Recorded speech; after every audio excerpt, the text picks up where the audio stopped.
Ay, la Primera Guerra Mundial. Lugar donde desataron muchas cosas o las arregló.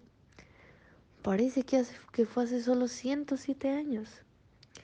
Creo que muchos sabemos qué fue lo que esta contienda o conflicto nos trajo u ocasionó, pero no creo que estemos enterados de estas causas. Bueno, ¿por qué no hablamos de las rivalidades? Algo que debemos tener en cuenta es que en el imperialismo colonial varios países ampliaban su potencia en diferentes zonas y algunos imperios europeos querían tener más territorios y esto provocó una rivalidad en naciones que peleaban el espacio vital.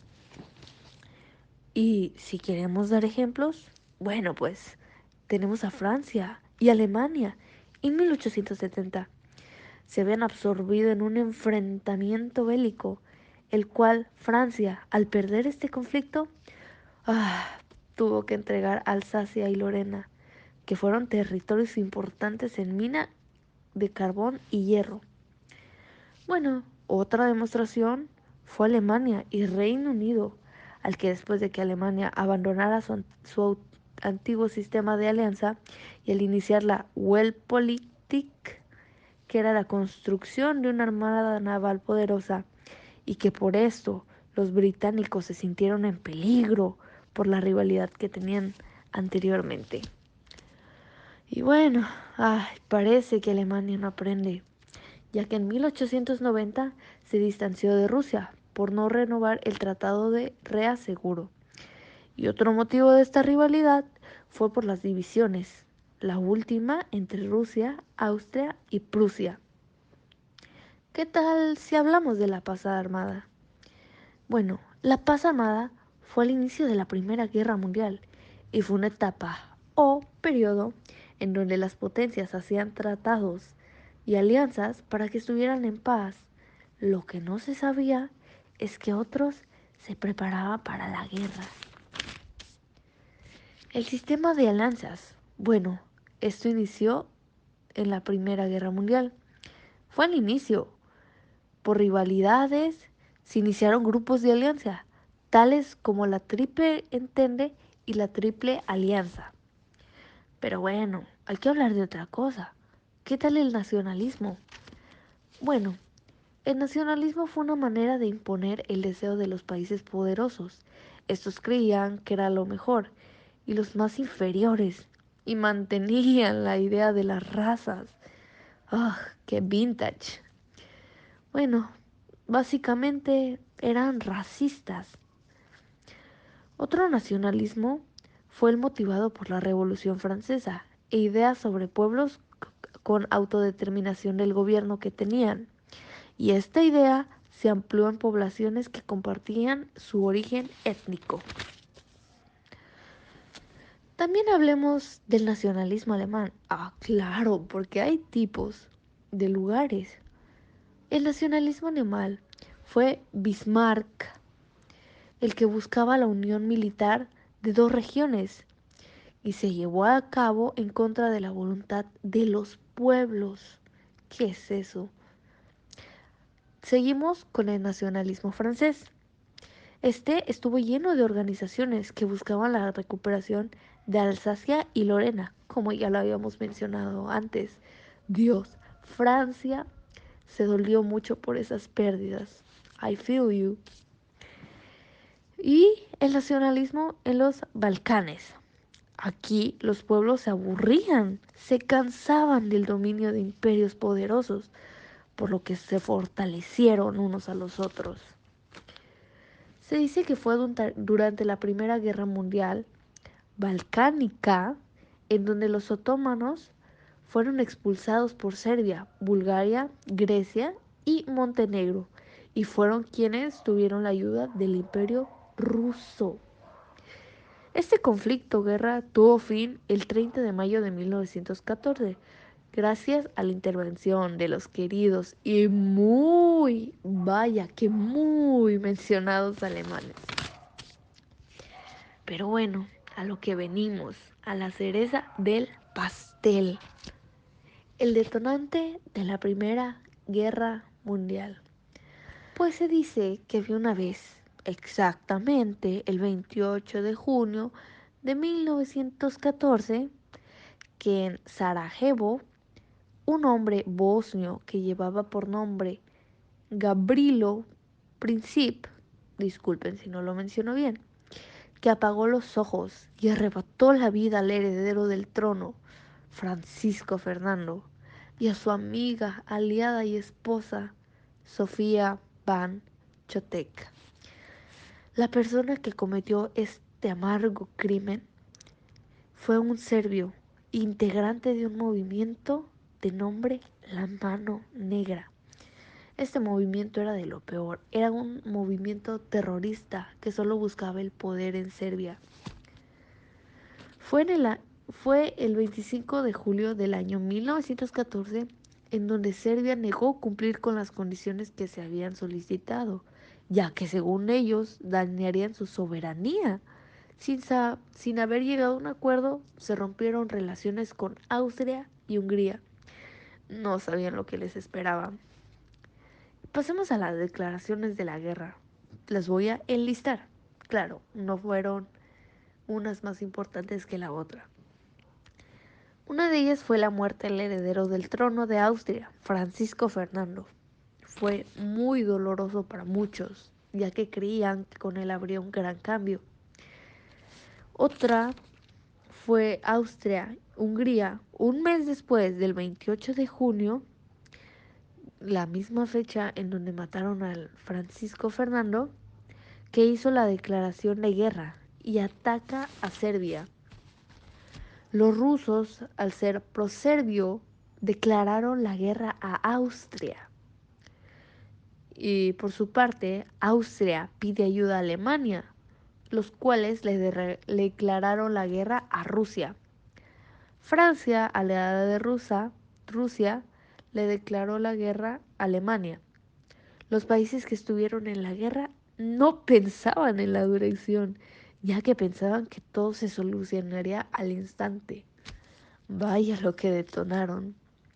Pero bueno, ¿quién somos nosotros para juzgar? Guerra de movimientos. Esta etapa de la guerra tiene sus inicios en 1914. Consistió principalmente en la movilización de los ejércitos de la Triple Entente, de las potencias centrales y la división de frentes de guerra, el cual estaba dividido en dos, el frente oriental y el frente occidental. ¿En qué consistieron? Bueno, el frente occidental.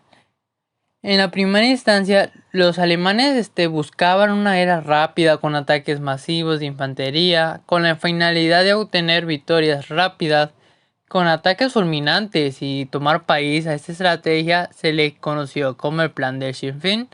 Prácticamente, en pocas palabras, lo que buscaba era tomar de manera súper rápida el territorio de París. Bueno, para sorprender a los franceses, Alemania evitó un enfrentamiento directo en su frontera, por lo que ingresó a territorio franco por Bélgica. Nada tonto, ¿no? Que era un país neutral. Los hermanos pensaron en la primera instancia que este país no podría resistencia, sin embargo, combatió la invasión alemana y pidió ayuda a Gran Bretaña. Dato interesante, ¿no? Lo anterior supuso la declaración oficial de la guerra en contra de los alemanes por parte del Imperio Británico, que buscaba prevenir una intrusión en su territorio a través de Francia. Lo cual que nos lleva como escenario a la batalla de Marne de Francia. Bueno, esta batalla duró del 5 al 12 de septiembre de 1914. Fue una ofensiva rápida franco-británica que reprimió el avance de los alemanes cerca de los 40 kilómetros de París y lo hizo retroceder hacia el norte. Esta primera batalla es considerada por muchos como una victoria de los aliados que cambió el rumbo de la guerra. Dato interesante, ¿no? Frente Oriental. Bueno, el frente oriental, más que nada, Rusia envió los ejércitos contra Prusia Oriental y la mayor parte de sus hombres fueron enviados hacia los territorios austrohúngaros. Lograron la anexión de la región Galicia y la retirada del ejército austriaco. Bueno, Alemania entonces no se iba a quedar con los brazos cruzados, así que tomó acción de inmediata, lo cual movilizó sus tropas para defenderse del ataque ruso en la batalla de Ternenberg, la cual ganó mientras que los rusos se encaminaban hacia Cracovia, por lo que los ejércitos alemanes y austriacos atacaron Varsovia, que no pudieron vencer al ejército ruso. Bueno, mientras tanto, en los Balcanes, los austrohúngaros es quienes tomaron la ciudad del Belgrado, la capital de Serbia. Los rusos atravesaron los Cárpatos con la finalidad de amenazar a Budapest, la capital de Hungría. Los ejércitos austriacos se retiran de Serbia para enfrentar el avance ruso, por lo que permite que los serbios recuperen Belgrado y expulsen en su totalidad al ejército del Imperio de Alemania. Bueno, además del frente oriental y occidental, tenían ejércitos en los Balcanes debido al compromiso adquirido con el Imperio Austrohúngaro. En noviembre de 1914, Turquía se incorporó a la guerra como aliado de las potencias centrales, luchando en contra del ejército ruso. Otro tema interesante es la guerra de las posiciones o también la famosa guerra de las trincheras. Bueno, esta guerra duró de 1915 a 1916. Fue una consecuencia del fracaso de la guerra relámpago que inició en la Alemania de 1914. En esta estrategia de la guerra, los ejércitos mantienen sus líneas de combate estática, por lo que algunos historiadores también le han llamado la etapa de la guerra del desgaste, debido a que la balanza de la victoria no se inclinaba a ninguno de los países beligerantes.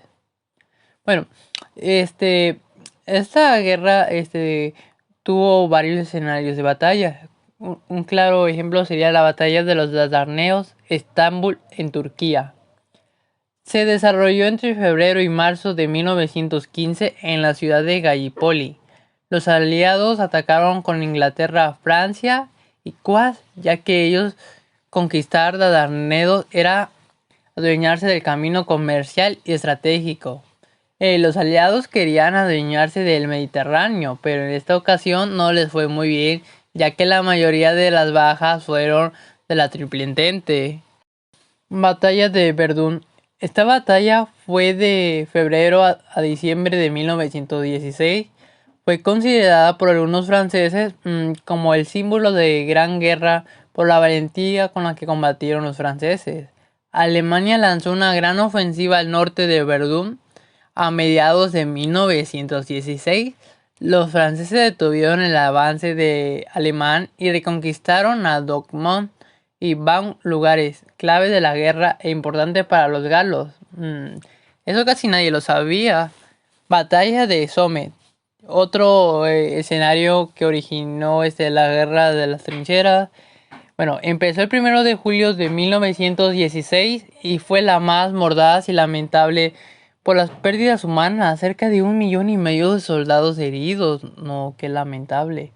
Y cerca de medio millón de personas murieron en este conflicto, empezando Inglaterra con Alemania. Bueno, posteriormente se recuperaron los ingleses con la ayuda de los franceses. Los triunfos de los aliados fueron pequeños, pero se trataban de una batalla emblemática para los británicos y los alemanes, que se resisten paz el intenso fuego que brindaban los aliados. Esta guerra fue conocida como la guerra de desgaste. El objetivo de los aliados era minimizar al ejército alemán. El final de la batalla fue el 24 de noviembre de 1916. Por último, un escenario no menos importante fue la batalla de la guerra submarina. En esta guerra hace su debut en 1915. Alemania construye una nueva arma que era un submarino. Los alemanes fueron los que experimentaron con las guerras submarinas debido al bloqueo naval del que fueron objeto por parte del Reino Unido. Estos afectos de la guerra fueron muy útiles, ya que rompieron el cerco del que era objeto del país germano. Lograron la entrada de suministro. Por otro lado, infligieron grandes bajas en el poderío naval británico. Primera Guerra Mundial, de 1914 a 1918. 4 sangrientos años donde murieron millones de personas y se destrozó media parte de Europa, y donde, sin embargo, el gran ganador de la guerra resultó ser Estados Unidos. ¿Qué? 19 meses participó Estados Unidos en la Gran Guerra, en el campo de batalla. Solo estuvo en el verano de 1918 cuando los países europeos ya se habían masacrado entre sí. Bueno, ¿y cómo están? ¿Ya debiluchos? ¿Golpeados y endeudados? Me declaro oficialmente el ganador de esta guerra, dice Estados Unidos. ¿Qué? ¿Pero esto? ¿Y por qué Estados Unidos se convirtió después en la más fuerte potencia mundial?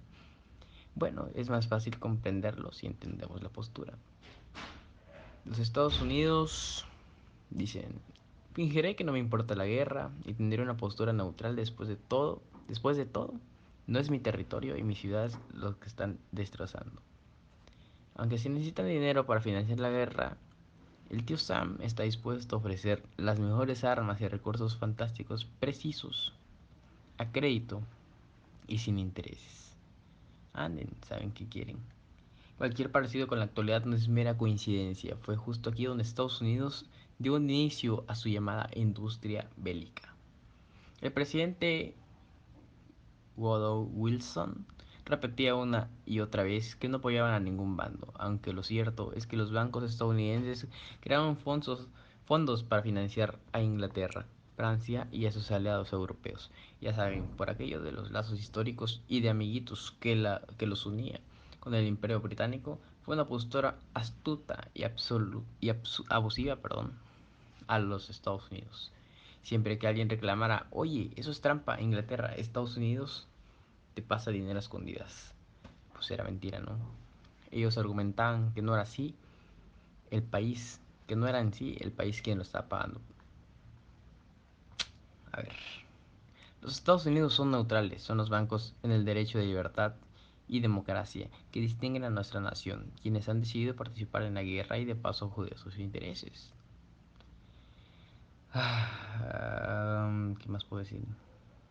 Bueno, esto trajo un periodo enorme de bonanza para Estados Unidos, que permitió colocarlo como líder en la economía mundial, mientras Europa se endeudaba y desmoronaba industrias estadounidenses como la de acero, el carbón y demás recursos de guerra. Se volvían multimillonarias. Estados Unidos le apostó a la guerra con préstamos de cantidades absurdas de dinero a sus aliados. Obviamente, si Inglaterra o Francia perdían la guerra, no tendrían a nadie después que estuviera dispuesto a pagar ese dinero. Ja, te jodes, América, le dijeron. Entonces, esa neutralidad ya no era tan neutral. Los países aliados tenían que ganar a como diera lugar. Poco a poco Estados Unidos se metió al conflicto y lo que en 1914 era una posición neutral, para 1917 ya era una clara postura, pero guerra entre la mayoría de la gente. Estados Unidos se encargó así de crear una política e industria bélica que de hecho definiría su papel durante todo el siglo XX. Una postura que se puede explicar en varios puntos, como convertir a su país en una industria bélica y económica malvada en unos cuantos años, explicada por un banquero genético. Punto número uno: si no tienes un ejército malvado, crea ya tu ejército malvado. Controla la industria, el transporte y el trabajo de tu país. Todo tiene que estar enfocado a crear recursos de guerra, armas, barcos, municiones, acero, pero necesitarás soldados fuertes y jóvenes. Inventa cosas como que el servicio militar son muy útiles para reclutar peones. Pero mi sueño es ser un gran ingeniero. Nada, jovencito. Ahora tienes deber con la patria, así que ve y anda a morir en una trinchera putefacta. Punto número 2: el apoyo de tu gente es muy importante. No puedes ir a la guerra sin su consentimiento, así que tienes que convencerlos sutilmente con propaganda descarada. Que diga que la guerra es lo mejor del mundo. Mitines públicos, revistas, películas de Hollywood, todo vale. Pronto habrás cambiado la opinión de la gente y la mayoría apostará a tu causa. Los niños también son importantes, no olvides, son tus futuros ciudadanos. Inculca en sus escuelas la idea de que la libertad, la democracia y los Estados Unidos son lo más cool que le pudo haber pasado al mundo. La libertad, la democracia y América es lo más cool que le pudo haber pasado al mundo. pero sí, eso. Punto número 3. Si la guerra es cosa seria y dramática, sí, la guerra es cosa seria y dramática. Pero recuerda que siempre que también es un fantástico negocio, involucra a tus empresas, inversores y todas tus industrias en el negocio bélico. Enséñales que si consigues a victoria, ellos también podrán ganar millones de dólares y millones también. Son los americanos que pueden apoyarte gracias a los fabulosos Liberty Bonds, depósitos de dinero que pueden hacer cualquier ciudadano para financiar la guerra. Convierte esto en un deber civil y todo un acto patriótico de compromiso con la nación. Y listo, en pocos años tendrás un poderoso ejército, una industria de guerra y todo un país que apoyará tu causa. Nunca nos ha fallado, dicen los Estados Unidos. Ya que tenían todo listo, se juntaron varios motivos para que en abril de 1917 finalmente Estados Unidos entrara a la Gran Guerra y al juego del stop mundial. Declaró la guerra en contra de mi peor enemigo, que es Alemania, dice Estados Unidos, porque les interceptamos un telegrama donde le prometían a México recuperar California si nos declaraban la guerra, porque ya invertimos mucho dinero en este maldito conflicto y no lo podemos perder, porque los Estados Unidos de América tienen que ser los líderes del nuevo orden mundial. ¿Qué tan pozo lo haces ya que vas a ganar? Dicen Alemania. Bueno, literalmente Alemania ya estaba contra la pared y el envío de tropas estadounidenses a Europa solo vino a confirmar su derrota. Tropas a las que por cierto se les notaba su falta de experiencia. Cuentan soldados ingleses y franceses como el ejército estadounidense salía al campo de batalla sin ningún orden ni disciplina. Los alemanes tienen poderosas torretas, será mejor aguardar y atacar por los costados. Nada, un soldado americano nunca se intimida ante la adversidad, somos los salvadores del mundo. Ese es nuestro destino manifiesto, el propósito para que fuimos enviados a estas guerras, dicen los Estados Unidos. Como sea, su intervención terminó por inclinar la guerra a favor de Inglaterra, Francia y sus aliados. Los países europeos firmaron entonces los tratados de Versalles, donde le echaron toda la culpa de la guerra a Alemania. El presidente Woodrow Wilson jugó un papel central en los nuevos acuerdos mundiales y presentó una lista de 14 puntos, que proponía cosas super malvadas como la eliminación de las barreras económicas para establecer un comercio justo y la fundación de una Liga de las Naciones, que de hecho sería el antecedente de la ONU. El resto es historia. Vaya que Estados Unidos le agarró el gusto a esto de meterse en conflictos que no le incumben. Y ahora cuentan los drones mermados y un rayo destructor que apunta al planeta desde el espacio y un ejército de megarobots nucleares que aguarda en los sótanos de la Casa Blanca. No, no es cierto, paz mundial.